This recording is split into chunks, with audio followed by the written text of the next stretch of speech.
Hi, good morning. My name is Marcy Jackson. I'm the Chief Financial Officer with the Florida Bar, and I hope somewhere in this long list of 72 participants, Melissa Van Sickle is on the conference as well. Chase, can you nod if you see her, Chase or Paige? You don't see her yet? Well, she was going to zoom in, and when she does, if you'll let me know, I definitely want to introduce her.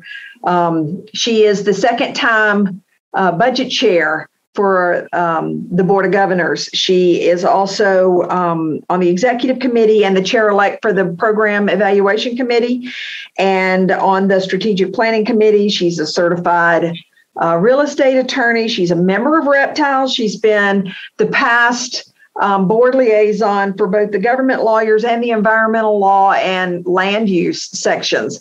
So her interface with sections is fairly extensive, and I want you to have the opportunity to meet her. She is the chair this year of the budget committee and can answer from the board level those type of things. A lot of what I'm going to go over today are the frequently asked questions I get from new section leaders. And some of you are brand spanking new, and some of you have been around for a little while. So there's a couple of updates as well that I want to make sure I go over. So I'm going to go ahead and get started in my presentation. And if Melissa joins us, gets a chance to join us, if Chase, you or Paige will let me know, then I'll stop and let you have a chance to hear from her. Otherwise, I'm going to try and share my screen.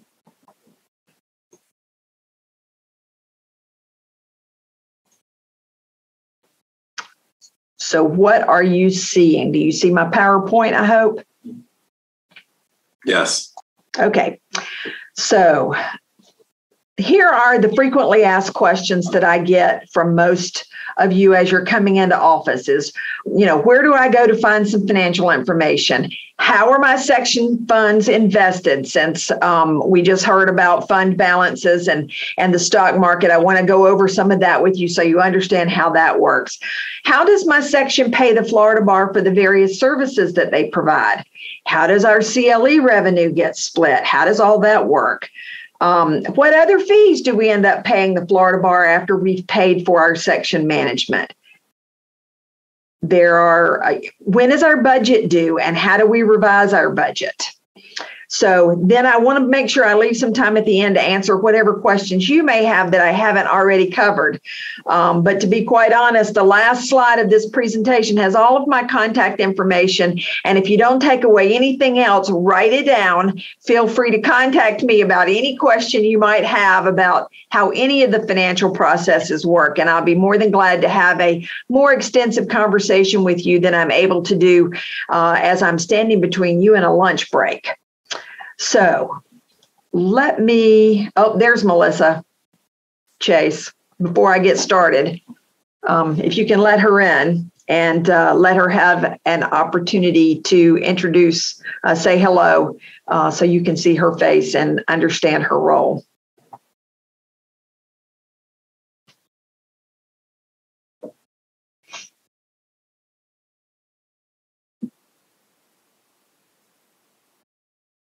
Is she in? Paige, I can't see. She is.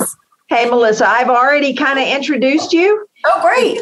So I've kind of given everybody what your current role with the board is and explained your relationship with some of the sections in the past. But I'm sure you want to have a few opening remarks about the relationship between the financial type relationship between the bar and the sections. Yes, I appreciate it. Good morning, everyone. Thanks for having me. I promise I will not be long. I just wanted to say good morning to all of you and tell you that the board and the budget committee really, truly recognize the hard work of the sections. And we know that the sections are the outreach to the members of the bar, and that you provide the day-to-day substantive expertise that our members need to sustain their practices. I personally am a member of the reptile section, and I know sometimes there can be frustration within the section because the organizations, we raise our own money and our own dues, and yet it's still, the sections have to go through the Florida Bar and the budget process and board review, and have these other layers and people looking over your shoulder at times.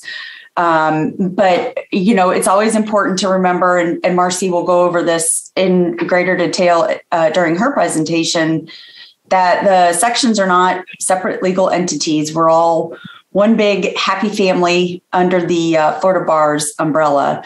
And the Board of Governors is responsible and designated by the Supreme Court to have high-level oversight over the Florida Bar's financials, and that includes those of all of the sections. So we have to ensure that we are, adopting prudent fiscal policy across the organization. So we do review every section's budget and every program's budget at a high level to ensure that the Bar's budget as a whole is fiscally sound. But know that we are not micromanaging the budgets at a line item level. So I will hand it back to Marcy in just a minute, but I did want to thank all of you sincerely for all your hard work. I know you spend a lot of your nights and weekends volunteering your time for your sections and for your members. I know that you are experts in your field. I know that you create laws.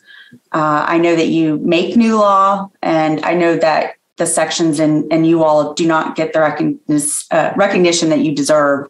So I hope you take my thanks with to know it to be sincere, because it truly is. So Marcy, I will hand it back over to you, and thank you for letting me say a few words. Thank you, Melissa. All right, let me go back to sharing my screen again. Okay, so I'm going to pick right back up here with where can you go to find financial information? One of the first places and the highest level, as Melissa mentioned, the sections are technically legally part of the Florida Bar. So your first layer of governance for your section is your section bylaws. I think you all know that most of your section bylaws are available on your websites. If not, your program administrators can give them for you. But that kind of lays the groundwork for how we move forward and begin to function. The next layer of information you would go to look to are what we call our standing board policies. And the sections, the policies that relate to the financial operations of the sections are in area 500 and 600. And I'm going to show you how to get to those, because those are on the website and available 24/7, so that if you can't get a staff person to answer your question and you're a Michael Gelfand and you're looking at 1 o'clock in the morning, you'll know right where to go to find your answers.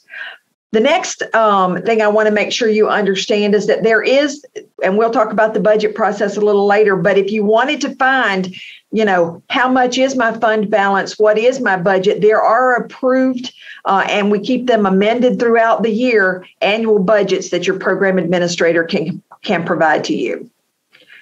We do produce monthly statements of operations. We don't produce balance sheets for the sections because you don't have separate assets other than those that the bar has.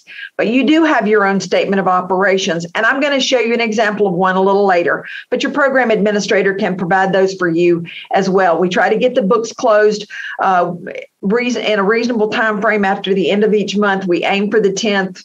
Sometimes it's the 12th, 13th, depending on weekends. But that information is available through your program administrator as well.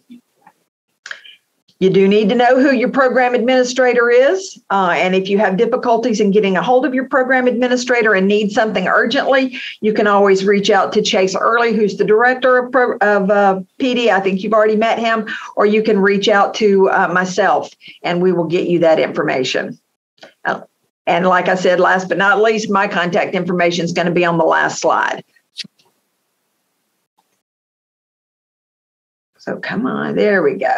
So again, many people I've been asking, and those of you may already know where to find your standing board policies, but we keep the standing board policies available on our website 24/7. So, but they're kind of hidden and not real intuitive. So let me show you how to get to them. You're going to go to the home page of the website, and you're going to look at the top right-hand corner under Rules, Ethics, and Professionalism. Nowhere does it say standing board policies, but that's where they are. So click on that. It's going to take you to a page that looks like this. And your standing board policies are listed under the rules and standards, along with quite a few other juicy tidbits that you may not realize are there. You're going to click on Standing Board Policies, and it's going to take you to a page that looks like this and gives you the opportunity to download a full PDF of all the Standing Board Policies.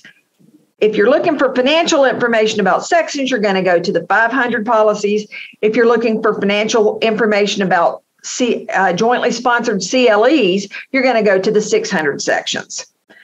But nonetheless, if you download the entire PDF, it makes it searchable. You can do searches for keywords, and that's very helpful.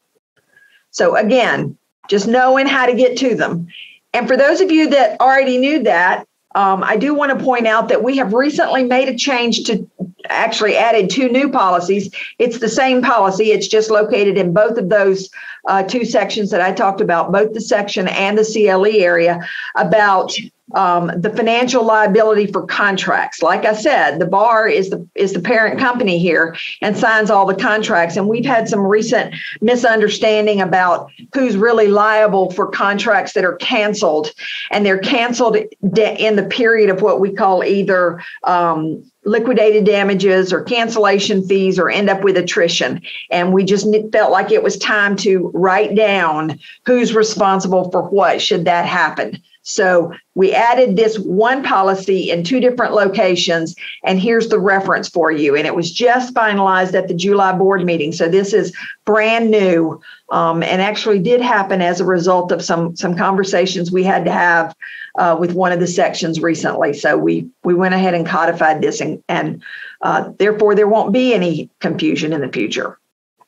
All right. The next thing I want to move on to is the long-term portfolio.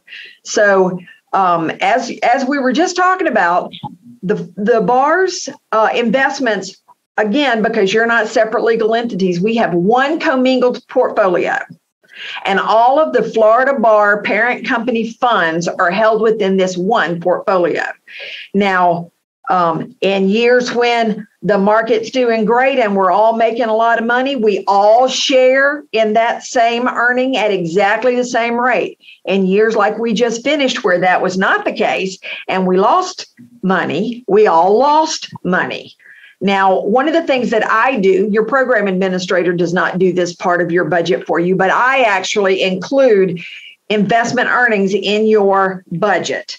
So yes, your fund balance does include your prorated percentage of the investment portfolio. But again, you're going to need to, if you're evaluating whether or not and how much you have to spend, you need to consider that we've got market fluctuation happening in this portfolio. And I would, again, your budget amendments and spending comes through me anyway. I would reach out to the treasurer of your section and make sure they understand how much of their investment portfolio, there's movement in there, and how much what I'm going to call freestanding money there is for you to spend. So again, the sections in total make up about 17% of this $31 million portfolio. The bar's general fund is about 58%. We've got a building fund, the client security fund, the certification fund. So all of our funds that are part of the Florida Bar parent company are all in the same portfolio. Now, I did want to point out that while like I said, we've had a rocky year. But if you look at where this portfolio was valued 5 years ago, we are still $10 million ahead of where we were 5 years ago. And all of that is market earnings. So, we're lucky enough right now that none of us, you or us, are having to dip into this portfolio to operate on a daily basis. So we haven't had to actually, what I call, realize any of the losses that have happened through the stock market. And we're going to talk more about investments here in a minute, and you'll understand how we monitor these funds and how we govern over them. So again, governance is very important. We do have an investment committee. You can go out on the bar's website and see who's on the investment committee. A couple of members change every year. And we meet at every board meeting. So again, our investments are monitored on a very regular basis by staff on a daily basis, by the investment committee at least every other month. And I will tell you, during times of volatility, the investment committee meets more frequently than that. It's not uncommon for them to have a conference call to go over what's happening and do we need to make any changes. There is an approved investment policy that actually outlines the various asset classes we are authorized to invest in and what the ranges are for those. If you want to see that, please send me an email. I'm more than willing to share it with you. We don't put it out on the public side of the website, but it's available for members. We just don't want the general public to be getting a hold of it. So if you want it, get word to me and I'll be more than glad to share it with you. And the actual policy gets reviewed on a biennial, is that every 2 years biennial basis? So that's part of the process that is used to govern the entire process. And we do use an outside investment manager. Our current manager is Greystone Consulting, which is a Morgan Stanley company. They help us through the process of evaluating managers and actually picking funds that we're going to invest in.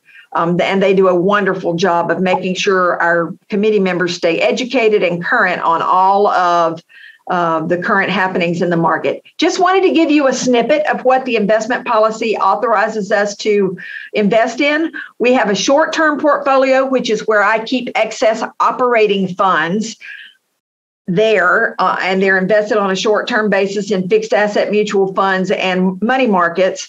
And as money comes in on a daily basis, I put it, somewhere for it to sit for a short term and then bring it back out when, all of a sudden the reptiles goes somewhere and spends $150,000 and I have to pay a big bill. So I'll draw back out of one of those money market accounts and pay that bill. Don't want you to think operating money is sitting uninvested. So that's in the short-term account. And then in the long-term account, we've got all the major asset classes authorized.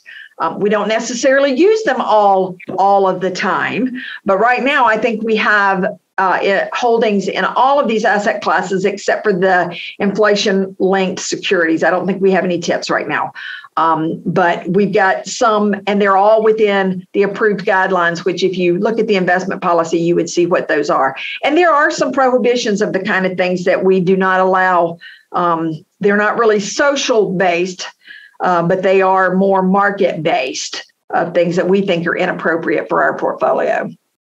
And again, we use a disciplined institutional process for managing all of that. We do regular asset allocation studies. We do ongoing risk assessment analysis. We do constant manager evaluations.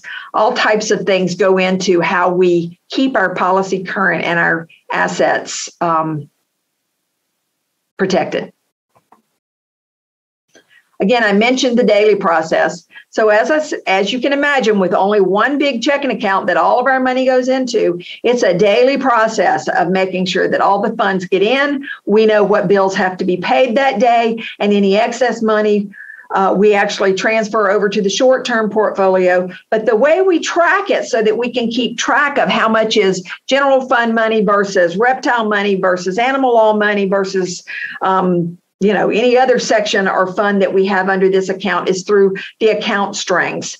And when we look at a draft report in a minute, I'll point that out to you so you'll understand. Literally every check that comes in this organization is assigned an account string, and that account string in our accounting system help us keep track of how much goes to this section or how much are we keeping in the BAR's general fund.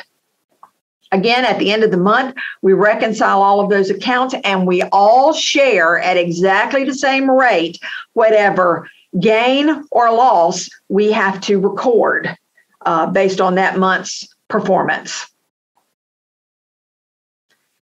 Okay, one of the biggest things you'll notice when you start looking at your budgets, as you start working on your budgets and as you start reviewing your financial statements, is the relationship of how the BAR and the section work together and how the BAR gets reimbursed for the administrative support that it provides to the sections. So all of your program administrators and Chase, the manager of that area, and Terry Hill, the division director over that area, are all employees of the BAR. And so what we do is we charge the sections a management fee, and then we provide you all the staff that's necessary, because those three are not the only staff that are assigned to you. You also have me, my entire accounting department. If they need administrative support from the office systems area, we will, allocate those resources. In the IT area, if there's something going on that they need above and beyond just daily making sure the computers stay up and running, IT support, we will provide that support for them. So all of that's kind of captured in that section management fee. The policy that you would look at about what is exactly contained and how it works is that Standing Board Policy 5.56. It's meant to cover basic section activities. And I'm going to show you how we track that in a minute. It does not include CLEs. There's a separate fee we charge each and every CLE program that we put on.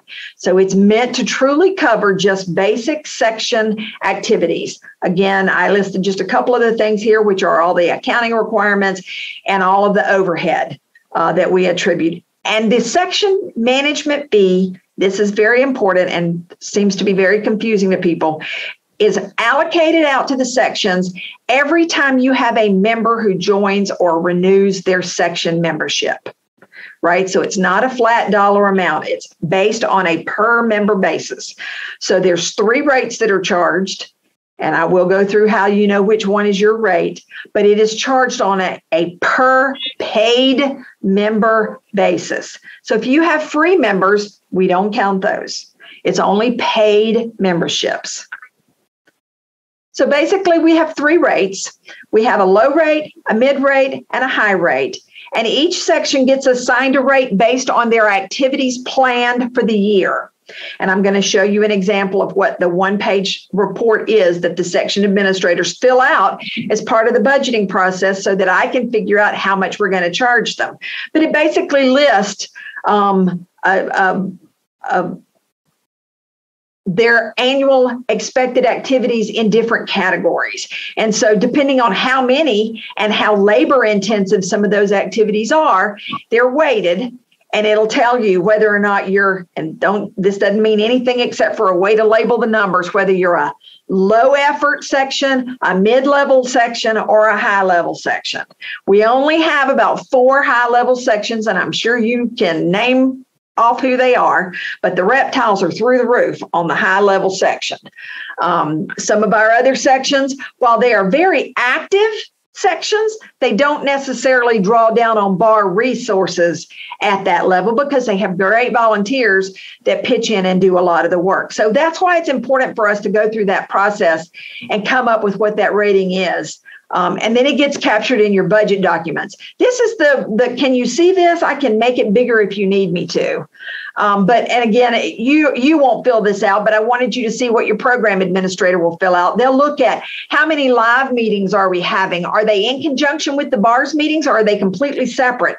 You might wonder, why in the world does that matter? Well, because that's extra contracts that have to be reviewed and managed and payments that are organized if they're not in conjunction with BAR meetings. How many are out of the country versus inside the state? Extra contract, extra wire transfers. You've got to do out-of-country payments through wire transfers. How many social events am I asking my program administrator to coordinate for us, whether it's a group meal or whether it's a family-focused type event that program administrators are spending time and the accounting department is having to pay bills for? Are you layering on top of your face-to-face meeting some sort of streaming activity? That's what we now refer to as a hybrid meeting. Those take a little bit of extra effort. It's almost like running 2 meetings at exactly the same time. How many newsletters or other types of regular communications are you sending out? How many web or video only type meetings are you having? And last but not least, how many service contracts are you having us execute on and monitor on your behalf? And when I say that, I don't mean venue or meeting type contracts. I mean like PR services or legislative consultants or website managers or some of the other service contracts that you have. Obviously, the more of those you have, the more labor it takes to run your section. So all of those things are considered in deciding whether or not you are a low, mid, or high level section. And then if you have one-off projects that you want to do, we might charge you an extra fee just based on what we think it will take to execute that one-time event. Let's say you decide you're going to create a member resource guide that you're going to give away to all your members. So you're not generating any revenue from it, but somebody's got to either coordinate the mailing or the printing or just depending on what we're going to do there. So it doesn't fit nicely into our every annual year recurring expense. So we'll come up with, and when I say we, I mean the program administrators and Chase and I will sit down and talk about them and come up with what a reasonable special projects fee is. And you will know what that fee is ahead of time. And it will never be a surprise to you. We will make sure you know what those are. And then anything else that the section needs to let me know. You noticed here on my example, I put that the section is considering a dues increase. And again, since I coordinate all the billing, that's important information for me to know. So they give me that little snippet in this particular budget document. So let's see here. See if I can there we go. Again, I'm going to go through this again. We don't include the CLE events, and really that annual planning is designed as a way for me to capture the information I need in order to figure out what that fee is going to be.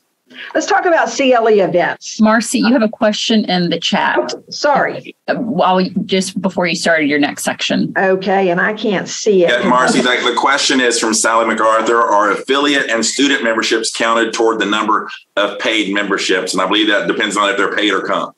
Exactly. A lot of times you comp your students, and so no, there would not be any charge for that one. Affiliates almost always have a charge, and so yes, you want to make sure your affiliate rate is sufficient enough to at least cover the admin charge that is charged for that affiliate. Okay? All right, so let's talk about CLE events. We basically have three types of CLE events. You have your jointly sponsored events, which are done in conjunction with the BAR's CLE committee. There's a lot more formal structure required for those.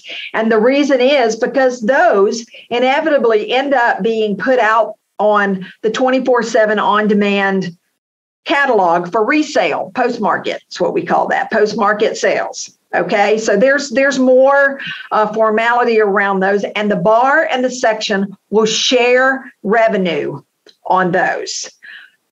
But at the same time, that revenue, that 20%, is not necessarily going to cover the BAR's administrative support. So we came up with a way to fairly and transparently let every event planner know, CLE event planner, that no matter what type of event you're going to have, there's a certain base administrative fee that's included.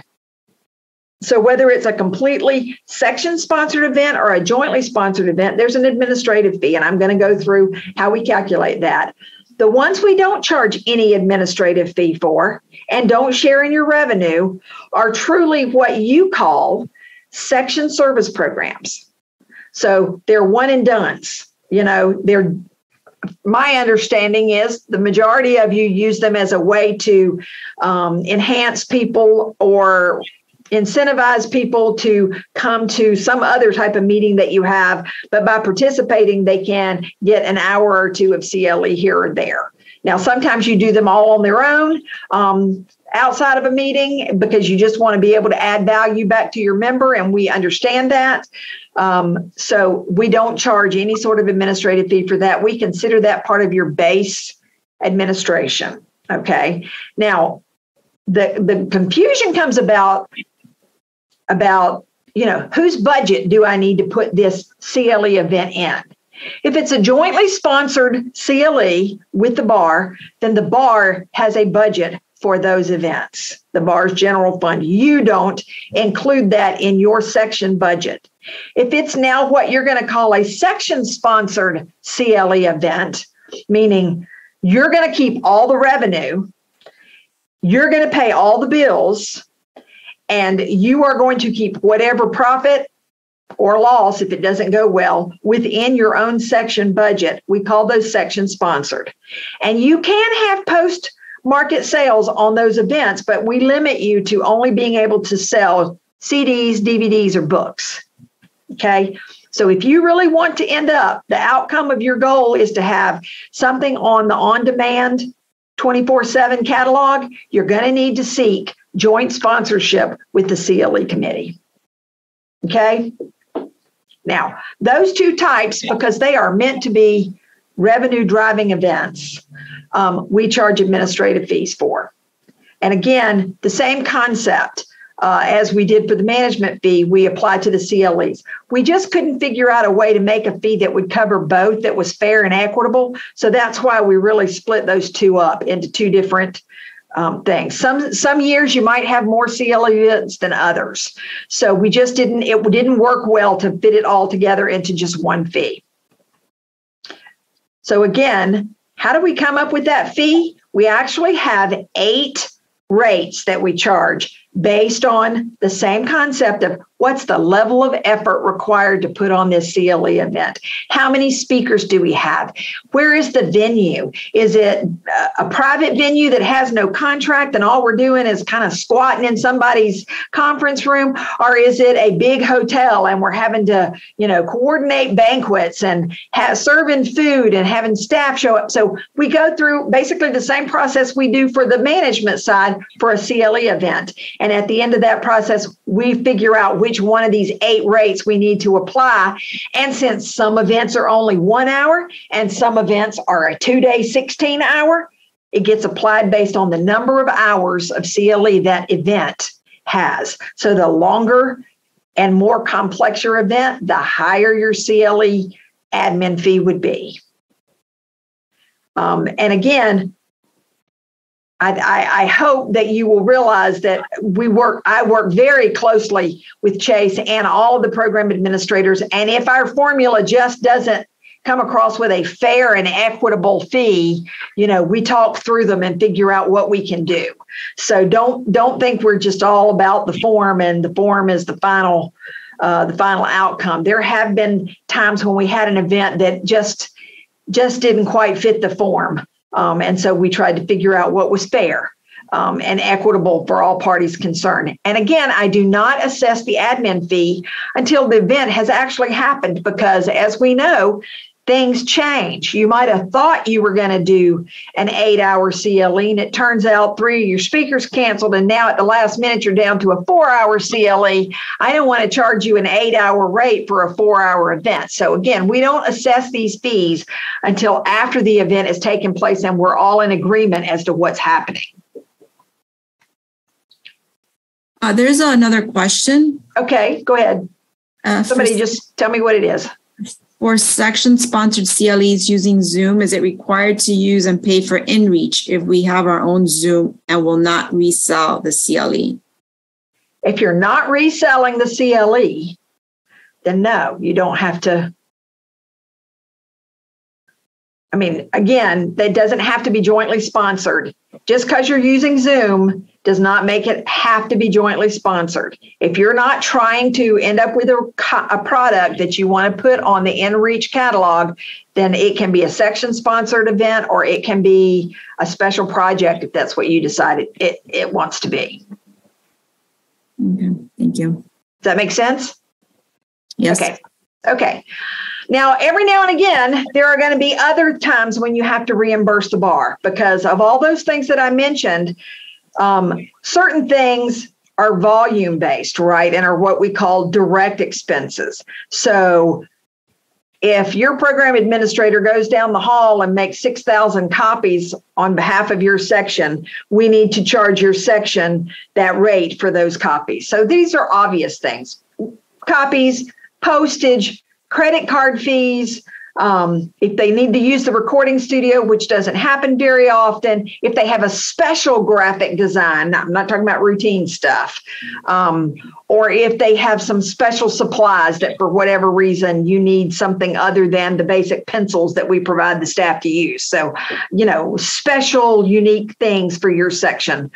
Those you would pay directly for, whether you buy them directly, whether you get them from us, like name badges, or whether or not you order them from a supplier. Those are what I call direct expenses, and we expect the section to pay for those.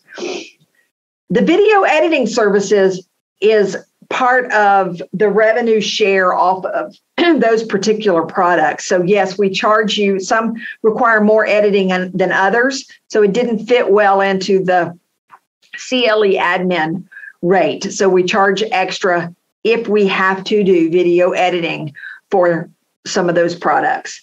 And then last but not least, I already mentioned that if you have a special project that pops up, we'll charge you a fee for that. So you will occasionally see where the bar bills a section for something other than their management fee.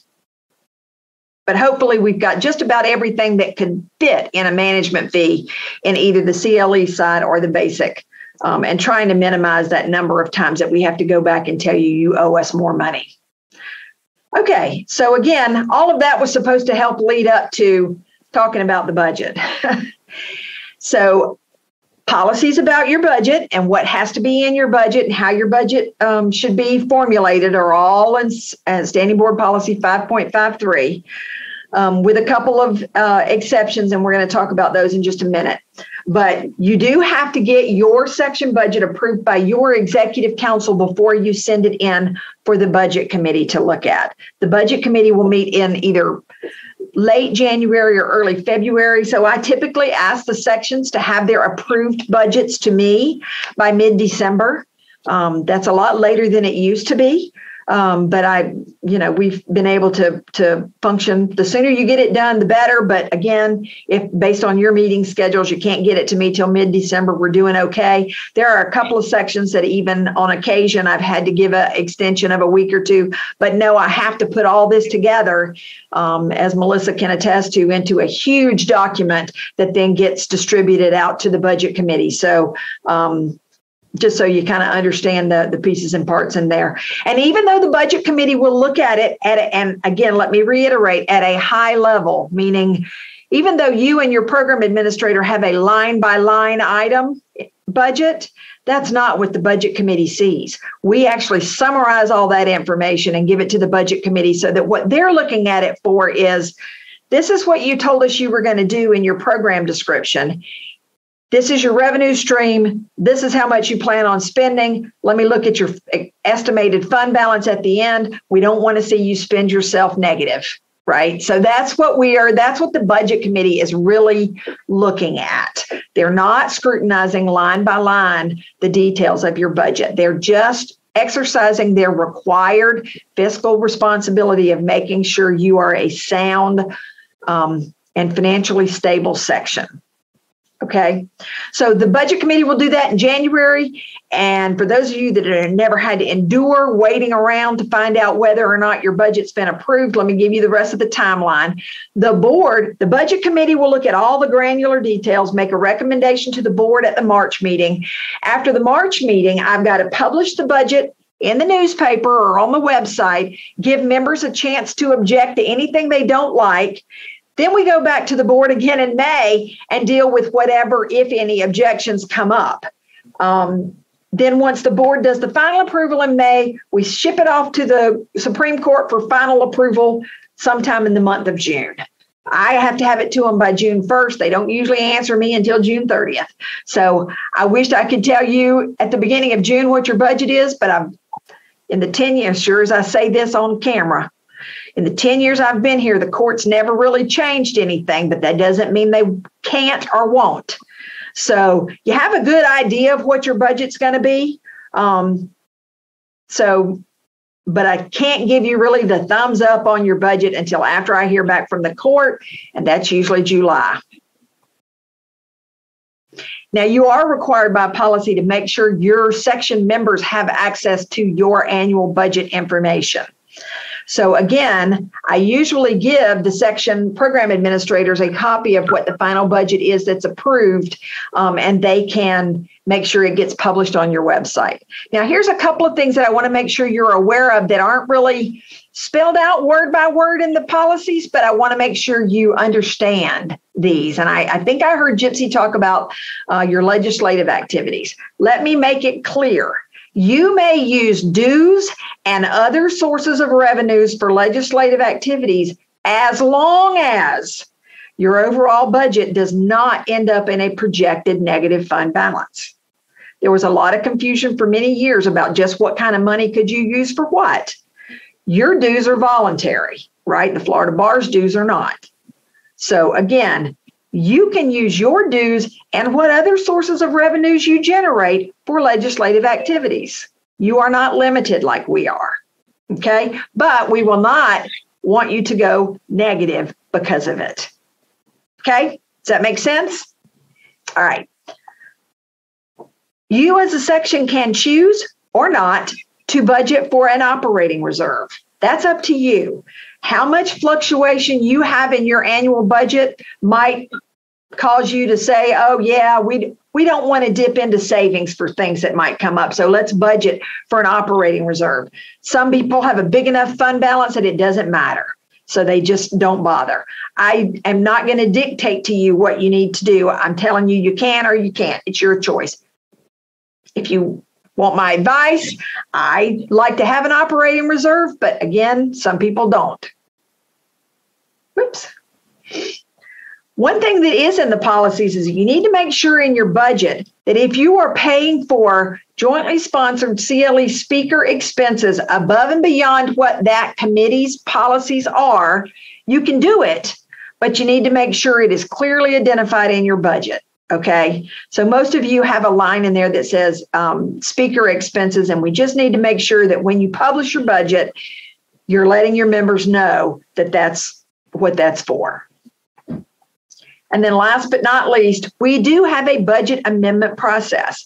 We actually have what's called a mandatory authority, and the board, the court, gave sections the ability to amend their budgets by the greater of 10% of their expenditures or 30% of their expected ending fund balance. Now, what that means is you guys can, if something comes up or things change, because, budgets are not poured in concrete. They're fluid. They need to move around to serve your purposes. Again, why I like to have an operating reserve. Something new comes up, you do a budget amendment to take it out of your operating reserve and put it in the line item that you need it in. And as long as it's within those parameters of the greater or of, whichever one of those two numbers it is, that's fine. The executive director will authorize that budget amendment and your budget will be adjusted. If during the year you've done so many budget amendments that you now exceed your amendatory authority, those budget amendments will have to go to the board for approval. In my 10 years, I've never had a section budget amendment go to the board. The amendatory authority is pretty large because, like I said, most of them end up with that 30% of the estimated fund balance. But do know that we do track it and we do keep up with it. And I would let you know if you were getting close to spending your amendatory authority that your next budget amendment's more than likely going to have to go before the board. Okay, so I do want you to understand there is a difference there. I see a lot of things in the chat. Am I talking too long, too fast? No, you're fine. Okay, all right. Sorry about that. Okay, so let me, I wanted to show you, again, not expecting you to, beauty of this report is this got the account numbers in it. So remember how I said earlier, we track all of your ins and outs by your fund numbers? This is, I can't even tell what section this is, public interest law, and this is just an example. But I do think this is their final budget numbers. So if Cabrillo or anybody's on here, this is your report. See the 961 at the beginning of this account number? Can you see it? That is what we call the fund balance. I can make it bigger if you can't see it, I think. Well, there we go. See there? These, well, I went on to the next report. Let me go back. That number is actually, like I said, is how we track all the ins and outs. Every check that's deposited, every check that's written has got to have this account string on it. And that's how we track all the money coming in and out through the short-term account as well as the long-term account. So here, this gives you an example of different kinds of categories that we have within your budget. You have revenues grouped into what come in from dues, what comes in from registrations, what might be sponsorships or CLE splits. The line I told you about that I add to your budget, you do not need to worry about that number, is the investment allocation. We just want to make sure you're aware that you are earning in the investment portfolio just like everybody else. So I will figure out a way to allocate that out for budget purposes to you based on our estimated earnings. And then we take all of your expenditures and group them again into either staff and office, contractual services, travel. The other expense is really mostly meetings, or that all important grant awards and donations line, 7001. If you want to budget to make a donation to the foundation, that's the line that you need to put money in. Many of you have grant programs where you give away grants. Quite a few of you, I think all of you, frankly, give away awards at annual convention, even if it's just for appreciation. But then any other donations, and the difference between a grant and a donation, right, is you expect some output or outcome from a grant. You do not from a donation. You're just giving it out of the goodness of your heart. They all come in that 7001 line. Again, your operating reserve, if you decided to have one, would be in that other operating expense line, that 7999. And then the 8,000 numbers, that is literally back and forth between the bar and the section. So in this particular one, you can see we estimated that this section is going to owe $6,916 for their section management fee. They're going to have a little bit of in-house printing. And I guess apparently they've got one CLE course they're going to charge, need to get approved. And in this particular case, they are budgeting to have a loss of $2,939. Now, when I look at their next report, I can tell from looking at their fund balance that that loss is not going to cause us a lot of heartburn, because they've got a estimated, they're ended June 30th with a fund balance of almost $70,000. So if they lose $2,000 or $3,000, while it's not a good trend to start, it does happen. They've got plenty of fund balance to cover it. But this is an example of the monthly reports that we produce for your program administrators, laid out exactly like your budget report. That way it makes it a whole lot easier for us to kind of track our budget at the same time we're looking at our monthly revenue and expenditures. So it's got a current month column, it's got a year-to-date column, and then it's got a budget column, and we do prior year for informational purposes and comparisons, because sometimes that helps us spot something that might be out of kilter just because we did it last year. We may not do it this year, or maybe we should have and we missed it. So again, these are available through your program administrators. If your treasurer is not aware they're there, and they should be sharing them with you at least, quarterly, if not monthly. Again, let me go back to the budget amendments for just a minute. Like I said, I'm going to expect that the section has approved any changes to the budget. I am not going to let a program administrator send through a budget amendment change. So when I ask for copies of the minutes, that's why. I need to make sure the leadership is aware of what's going on. Again, this is in writing for you because I think they're going to give you access to this presentation. How I come up with that amendatory authority, it's the 10% of the disbursements or the 30% of the ending fund balance, whichever is greater, and it's usually the 30% of the fund balance. And again, unless it's outside of that amendatory authority, it will not go to the board. But if you exceed it, then I'll have to take it to the board for approval, which then would go through the budget committee first to get to the board.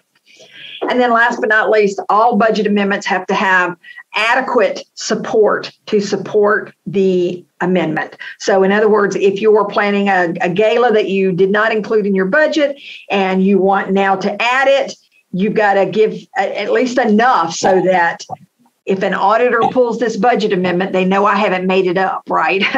They want to see some sort of plan. They want to see some sort of cost estimate. They want to see, again, that the leaders know this is happening. And then, of course, part of that is you've got to identify the revenue source. So is it that you're going to also increase sponsorships, or are you going to take it out of your operating reserve or your fund balance? Okay, that's really all of my questions. Again, here is my contact information. Please write it down. Let me reiterate, I am your CFO, just like I am the bar's CFO. We are all one big family. Do not hesitate to reach out and give me or send me an email and ask me any question. There's no such thing as a silly question or a dumb question, or I see a hand up. Is there a question? Yes, ma'am. Can you hear me? Yes, ma'am. Yeah. Wonderful. I had asked the question earlier regarding the Zoom and InReach. And I guess my question is, and I thought this might be good for the others on the call, if our section, and my apologies, I'm Jeanette Smith with City County Local Government. If our section wants to do, let's just say multiple, a special project where we're doing an attorney primer for local government or something like that, but we're doing it as most a section sponsored. If we're using our own Zoom, how do we actually pay for it? Or how does the person registering pay for it if we're not using the Florida Bar InReach? InReach is for buying something after it has happened, right? So you're talking about having a live Zoom that your members can sign up for. Well, what we would do is we would list it on the Florida Bar's portal, and your members would register for that Zoom meeting, much like you did for this Zoom meeting, through the portal. Right. And then they would get a Zoom link and they would watch the meeting. And even if you record it, nothing's going to happen unless you share that recording somewhere. We're not going to put it on the InReach catalog for people to buy. So but there is absolutely a way to have people register for your event. And pay for it. Yes. Okay. And then my second question is for these section sponsorships or these special projects.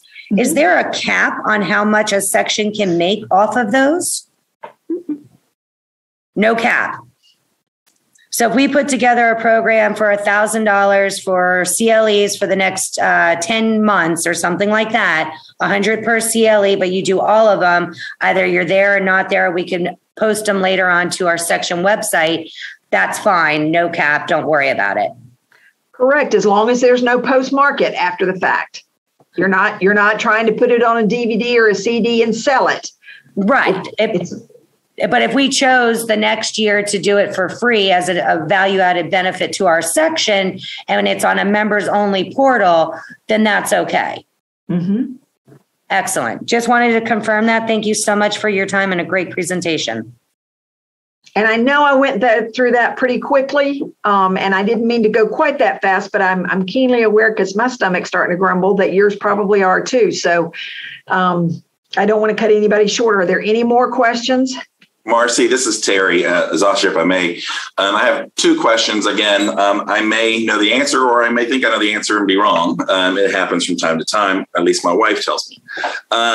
First, in response to Janet's question, I think you need to be. I think you need to be careful, and please correct me if I'm wrong, as to who's attending those meetings. If you're if you're doing something that is specific to your section members and you're monetizing that and they're registering through the bar website.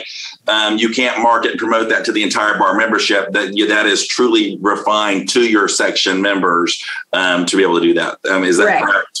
That's correct. Okay. Yes. Thank you for clarifying that. Yes. And Chase also put a comment in Chase put a comment in there. Your program administrators can really help you. They're familiar with that process. We do have sections who are already monetizing Zoom and putting those registrations in the member portal so that members can register and receive their link. Again, much like you had to do today, except for there'll be a monetization or a registration fee on the front end of that. Marcy, my question, I mentioned I had another question. The question is, if you're a section or a bar program, if you're a bar group and you are planning an event, and you're going to raise and it's not something you had planned, and you're going to raise sponsorship money for it, do you still need to budget for it? Do you need a budget for those expenses, even if you're going to pay for sponsorships? Yes, you do. Keep in mind your budget is, while it's a planning tool, right? It's a financial planning tool, but it's also a contractual authority. If you haven't budgeted for that event, even if it's a zero impact, meaning you plan to raise enough money to cover it, I can't authorize a contract be signed or paid off of if you don't have budget to cover it. So even if you need to do a $0 budget amendment to get it in there so that I can pay contracts on your behalf, we need to do that. So does that make sense to everybody? You know, the budget kind of serves two purposes. And that $0 would mean that I plan on doing a $30,000 event, but I plan on raising $30,000 in sponsorship. So I'd have a budget amendment saying I'm going to have $30,000 in revenue and $30,000 in expenses. So it's a zero impact, but I'm accounting for the expected revenue and the expected expense on the budget. Correct. Because if for some reason you don't raise enough revenue, I've got really no authority to cover, right? So that's the importance of the underlying budget amendment. I see Ms. Smith has her hand back up again. I'm so sorry. You are amazing, and I'm so happy to get this information. But my last question is based on exactly what Terry was just saying. So you do this special project, there's zero cost because we already have the Zoom. Would that have to be budgeted as zero cost, do a budget amendment as zero cost for the special project, even though it's 100% revenue income? No. Perfect. Because you've already got the Zoom budgeted. But let's say you didn't and you decided to take this on, then yes, you would need to do a budget amendment to cover. So I have the authority to pay for the Zoom license for you. Excellent. Thank you, Terry, for bringing that up. That just, helped me think about it a little bit more as there's some exciting things happening in our section. So thank you so much. I see, looks like Ms. MacArthur has her hand up. Yes. Hi, thank you. So I had another question about student and affiliate memberships. Okay. At our annual meeting, we formed a committee. I'm chair of that committee because I brought all this up. So, you bring it up, you have to chair the committee, right? So, but basically all of our sections do those a little bit differently as far as signing up and getting the money paid in and getting the membership, working with membership and also paying for it. For Florida Bar members, it's a very simple matter of just going into your account and saying that you want that section membership, and you pay in our case, $35 and you're in. But for our affiliates and students, our process right now is to print out a form, fill that in, mail it in with your check. And our millennial students do not print out forms, mail them in, or write checks. So we need a better way to do it. And I was wondering who I should work with there. Or are you the one? You're right. And the fact of the matter is what we need to do is, and Chase and I will sit down and talk about this because you're right. We have to set up a customer account for them before they can start making payments. So what we really need to do is we need to, I hate to say it, but it needs to become a two-step process where they initiate interest. We set up a customer account, put an invoice out there for them to pay, and they can pay online. It's easy enough to do. It's just a little bit different than how we do everything else, but it's doable. And so would there be a way for them to set up their own customer account, like a bar portal place where they could go in? That's what I'm saying. Once we set them up, that's what I'm saying. It's a little bit different. It's different. Okay. But. All right. And anybody who's interested in being on this committee with me, I don't have everyone's name from the annual meeting, but you can just put it in the chat and I'll pick it up. Thank you, Marcy. I appreciate it.